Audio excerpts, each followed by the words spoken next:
Students,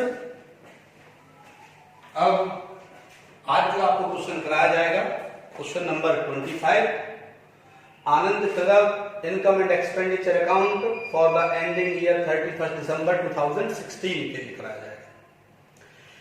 student ध्यान दें इस क्वेश्चन को, अच्छा क्वेश्चन है, एडजस्टमेंट भी कुछ ज्यादा दिए हुए हैं, बड़े ध्यान से समझना है इस क्वेश्चन को। ओके स्टूडेंट्स, तो अब आप ध्यान देंगे यहाँ पर क्वेश्चन में सबसे पहले में दिया हुआ है कैश बैलेंस 2100, रोकड़ से 2100 रुपए। जैसा कि आपको पता है टू बैलेंस बीडी और बाय बैलेंस सीडी हम रिकॉर्ड इसमें नहीं करते हैं। और इसके बाद नेक्स्ट हमें दिया हुआ है सब्सक्रिप्शन। तो देखिए चंदे के बारे में यदि हम बात करते हैं तो चंदा इसमें सेपरेट दिया हुआ है, यानी 2015 का अलग है, 16 का अलग है और 17 का अलग है। हमें ये देखना है अकाउंट कब का हम प्रिपेयर कर रहे हैं। तो हमारे लिए करंट ईयर है हमारा 2016, तो 2016 का ही सब्सक्रिप्शन आएगा। अब 2016 का जब सब्सक्रिप्शन हमारे साथ आएगा तो 2016 में हम देखेंगे फर्स्ट नंबर एडजस्टमेंट। हमारे पास टोटल मेंबर है 300 और ईच मेंबर, प्रति मेंबर हमें कितने रुपए देता है स्टूडेंट? पर मेंबर हमें 10 रुपीज देता है। कितना देता है?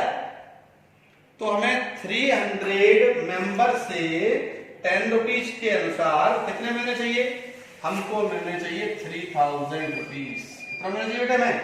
हमें मिलना चाहिए 3000 रुपीज। तो 3000 में से हम देखेंगे करंट ईयर में, वर्तमान वर्ष में हमें अमाउंट कितना रिसीव हुआ है? केवल 1020, 1020। करंट ईयर की हमारी इनकम है 3000 रुपए। वर्तमान वर्ष की इनकम कितनी है? 3000। लेकिन अभी तक हमारे पास आया कितना है अमाउंट?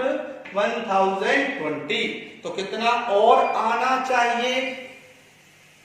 तो हमने माइनस करके देखा इसमें से इसको, तो माइनस जब किया तो हमने देखा हमारे पास बकाया रह गया 1980, 1980 रुपीज हमारा और ड्यू है, जो कि हमें करंट ईयर का भी मिलना है।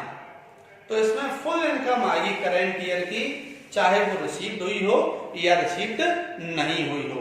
जैसे यहां देखिए बाय सब्सक्रिप्शन 1020 इतना मिल गया, टोटल मिलना था कितना? 3000। तो कितना बकाया रह गया?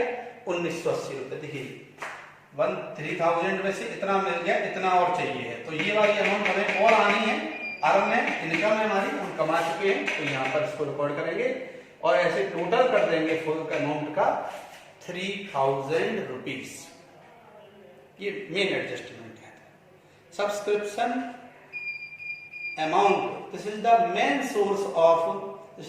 Source of income.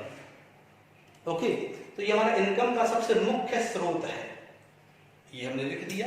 इसके बाद हमारा नंबर आता है डोनेशन। डोनेशन दिया हुआ है 1660। कितना डोनेशन दिया हुआ है? 1660। और नीचे देखें आप तो सेकंड नंबर का आखिर में इंस्ट्रक्शन दिए हैं क्वेश्चन के बाद, सारे एडजस्टमेंट वाला वो इंस्ट्रक्शन दिया हुआ है। तो सेकंड नंबर का क्वेश्चन के एंड में देखिए संकेत लिखा हुआ है, फर्नीचर पर हिरास प्रारंभिक शेष पर लगाइए। इसकी बात भी करेंगे अपन, लेकिन दूसरे नंबर का दिया हुआ है दान को आयगत आय मानना है। जो डोनेशन है वो हमारा रेवेन्यू इनकम है, बार बार मिलने वाला इनकम है, इसलिए उसको हमें इसको लिखना है। अगर वो कहता कैपिटलाइज है तो फिर इसको रिकॉर्ड नहीं करते, समझ करा आयगत मानना है तो रिकॉर्ड किया जाएगा इसको। नेक्स्ट एंट्री है हमारी रेंट। रेंट आ गया, एजिटेज।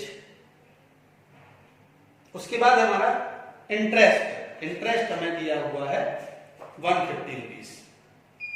150 रुपीज इंटरेस्ट है। और नीचे देखेंगे एडजस्टमेंट हमारे पास, तो एडजस्टमेंट नंबर हम देखेंगे इसमें सेकेंड नंबर का। Interest on investment is due for 4 month at the rate 6% per annum. यानी विनियोगों पर ब्याज हमें 4 महीने का और चाहिए है 6% के अनुसार। अब इन्वेस्टमेंट हमेशा कहां मिलेगा आपको? इन्वेस्टमेंट हमेशा पेमेंट साइड रहता है। क्यों? जब हम कहीं पैसे अपने इन्वेस्ट करते तो पैसा आता है कि जाता है? जाता है पैसा। तो अभी जा रहा है, बट उस पर जो रिटर्न आएगा वो इंटरेस्ट मिलेगा हमें। तो रिटर्न मिलेगा, जब इंटरेस्ट मिलेगा तो वो हमारी क्या हो जाएगी? इनकम। तो यहां पर भी देखिए, आप पेमेंट साइड में देखेंगे तो पेमेंट साइड में ऊपर से देखें 1 2 3 4 5, पांचवें नंबर पे देखें 500 रुपीज दिया हुआ है। देखा आपको? तो 500 रुपए इन्वेस्टमेंट हमने विनियोग किया है। कब विनियोग किया? अभी से 4 महीने पहले। तो 4 महीने का ब्याज तो हमें मिलना चाहिए ना, और जो 4 महीने का इंटरेस्ट है वो इसी वर्ष का इंटरेस्ट है, इसी वर्ष की इनकम है, और जब वो हमारी इसी वर्ष की इनकम है तो इस वर्ष हम रिपोर्ट भी करेंगे उसको। Interest on investment 500 into 6 upon 100, 500 गुणा 6/100, 4 महीने का 4/12, 4/12। तो ये हमारा आ गया 10 रुपीज। 10 रुपीज यानी 150 इंटरेस्ट रिसीव्ड हो चुका है, 10 रुपीज रिसीव्ड और होना है। करेंट ईयर की इनकम है, इनकम होने के कारण इनकम साइड में ऐड कर दी गई। इन्वेस्टमेंट पेमेंट साइड में मिलते हैं। क्यों मिलते हैं? उसके पीछे रीजन है, क्योंकि जब अमाउंट इन्वेस्ट किया जाता है क्लब के द्वारा कोई पैसा, तो पैसा घर से जाता है, और जाता है तो पेमेंट साइड में ही रहता है। नेक्स्ट एंट्री हमारी एंट्री फीस। एंट्री फीस के बारे में कहा गया है एडजस्टमेंट नंबर 3 में। एडजस्टमेंट नंबर 3 में कहा गया एंट्री फीस के बारे में कि एंट्री फीस को हमें हाफ मानना है। कितनी मानना है? आधी। आधी मानना है तो ठीक है भाई, 1800 है और 1800 का आधा हो जाएगा 900 रुपए। 1800 का 1/2 किया, 900 आ गया हमारा। इसको हमें रेवेन्यू इनकम माननी है। बाकी बचा 900 रुपए, उसे कैपिटलाइज मानते हुए उसे बैलेंस शीट में हम ट्रांसफर कर देंगे उस अमाउंट को। नेक्स्ट है इनकम फ्रॉम एंटरटेनमेंट, मनोरंजन से आय, 700 रुपए आ गया हमारा। ये सारे के सारे इनकम साइड में हमारे ये एडजस्टमेंट इस तरह से आ गए। इस प्रकार से आगे बढ़ते हैं। तो आगे बढ़ते हैं इस तरफ, जब इनकम रिसीव्ड साइड पूरी हो गई हमारी, तो रिसीव्ड साइड कंप्लीट होने के बाद अब हम चलते हैं किस तरफ? अब हम चलते हैं पेमेंट साइड। अब पेमेंट साइड की हम बात करते हैं। सबसे पहले एंट्री दिया हुआ है सैलरी, वेतन। कितना दिया हुआ है अभी करंट ईयर का? 1500 रुपए, 1500। नीचे एडजस्टमेंट दिया हुआ है कि ये जो सैलरी है ये कब तक दी गई है? अक्टूबर तक। कब तक दी गई भाई? अक्टूबर तक सैलरी दी गई। जरा ध्यान देना, सैलरी हमने 1500 पे किया है। 1500 कब से कब तक पे किया है हमने? अक्टूबर 1 से लेके जनवरी 1 टू अक्टूबर। कब तक दिया है हमने? अक्टूबर। 20 यहां से यहां तक हम काउंट कर दे तो कितने मंथ हो गए हमारे? 10 मंथ। और 10 मंथ का है, कितने मंथ का? ये 10 मंथ का। तो ईच मंथ कितना हुआ? प्रति माह 150 रुपए आता है। जब हमने वेतन 1500 रुपए है और वेतन वो भी अक्टूबर तक का दिया है, तो अक्टूबर तक का दिया है तो हमें कितने महीने का और देना है? नवंबर और दिसंबर। हमें 2 महीने का और देना है। और जब हमें 2 महीने का और देना है तो 1 महीने का 150 रुपए होता है, 150 होता है, 150 रुपीज। तो 2 महीने का कितना हुआ? 150 इंटू 2, 150 गुणा 2, 300 रुपए हमें और देना बकाया है। तो जो देना बाकी होता है खर्चा है, एक्सपेंसेस है, इसलिए खर्च साइड लिख दिया गया। नेक्स्ट एंट्री आती है हमारे इसके बाद एडवर्टाइजमेंट, अमाउंट आ गया।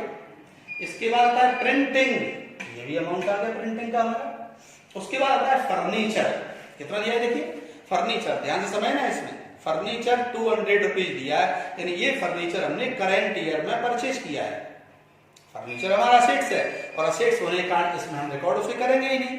लेकिन नीचे इंस्ट्रक्शन दिया हुआ है देखिए, फर्नीचर पर संकेत में लिखा हुआ है केवल जो पहले से हमारे पास जो फर्नीचर रखा हुआ है उस पर हमें डेप्रिसिएशन लगाना है। किस पर डेप लगाना है? जो हमारे पास पहले से रखा हुआ है, यानी जो अभी 200 का परचेज किया ऊपर पेमेंट में, उस पर कोई मतलब नहीं है। ऐसा इंस्ट्रक्शन में कहा गया क्वेश्चन में। तो डेप किस पर लाएंगे? उसी फर्नीचर पर जो पहले से रखा हुआ है। अब पहले से रखा हुआ है उसको क्वेश्चन में ढूंढेंगे। क्वेश्चन में ढूंढेंगे तो हम सबसे पहले सबसे टॉप पर ही देखते हैं। हमारे पास भवन 1 जनवरी 2016 को संपत्तियों दायित्व निम्नलिखित थे। On 1 January 2016, the following were the assets and liabilities. तो हमारे पास बिल्डिंग है 10,000 का, फर्नीचर है 2,000 का, और स्टोर का सामान स्टोर है 4,000 4,000 का, क्रेडिटर्स है 1,500 रुपए। तो असेट्स एंड लायबिलिटी इसमें रिकॉर्ड नहीं होते, इसलिए इसमें से किसी भी एंट्री को रिकॉर्ड नहीं करना है। अगर उस पर डेप्रिसिएशन है या इंटरेस्ट है तो उसको रिकॉर्ड करना है। तो यहाँ पर हमने देखा फर्नीचर हमारे पास स्टार्टिंग में कितने का है? 2,000 का है। 2,000 रुपए का फर्नीचर हमारे पास, 5% से डेप लगाया, 5% से डेप हमारा कितना हो गया? 20,2025 कितना आ गया? ये हमारा 100 रुपीज दिया गया डेप ऑन फर्नीचर, राइट? ये डेप ऑन फर्नीचर है, ध्यान रखना इस बात का।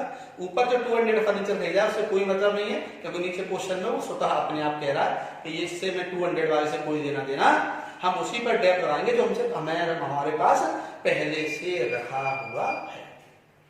नेक्स्ट एंट्री की बात करते हैं, इन्वेस्टमेंट। ये हमारा असेट्स है और इन्वेस्टमेंट पर हम अभी इंटरेस्ट 10 रुपीज लगा चुके हैं और 10 रुपीज हमने इंटरेस्ट में ऐड कर दिया था यहाँ पर। और इसी क्रम में नेक्स्ट है हमारा इलेक्ट्रिक एक्सपेंसेस, बिजली के खर्चे दिया गया। नेक्स्ट एंट्री है हमारी न्यूज़पेपर आ गया। उसके बाद नंबर आता है हमारा कैश बैलेंस, रोकड़ शेष। ये भी बाय बैलेंस शीट है और इसमें रिकॉर्ड नहीं होगी। इसके बाद हमारा नंबर आता है, एक और एंट्री हमारी छूट गई जो हमने 5th एडजस्टमेंट देखेंगे। यदि आप देख रहे हैं तो 5वें नंबर का एडजस्टमेंट हमारा डेप ऑन फर्नीचर 5% और डेप ऑन बिल्डिंग 4%। अब ये बिल्डिंग कहां मिलेगी? तो सबसे टॉप पर देखें जहां क्वेश्चन फिनिश होता है हमारा, टोटल लगाता है, उसके नीचे लिखा हुआ 1 जनवरी 2016 को, और पहले नंबर पर ही दिया है बिल्डिंग। और बिल्डिंग ये हमारा असेट्स है और असेट्स होने के कारण इसमें नहीं आएगा, बट उस पर इंटरेस्ट कितना परसेंट है? 4% डेप ऑन बिल्डिंग।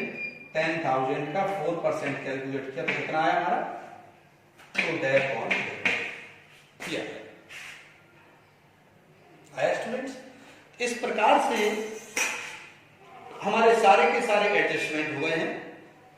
आपसे बार बार कहा गया है कि जैसे आप जब भी कोई क्वेश्चन देखते हैं 25th कराया जाता है, तो जब तक आप क्वेश्चन को, एडजस्टमेंट को, उसको प्रॉपर रीड नहीं करोगे, आपके माइंड में कुछ भी समझ में नहीं आएगा।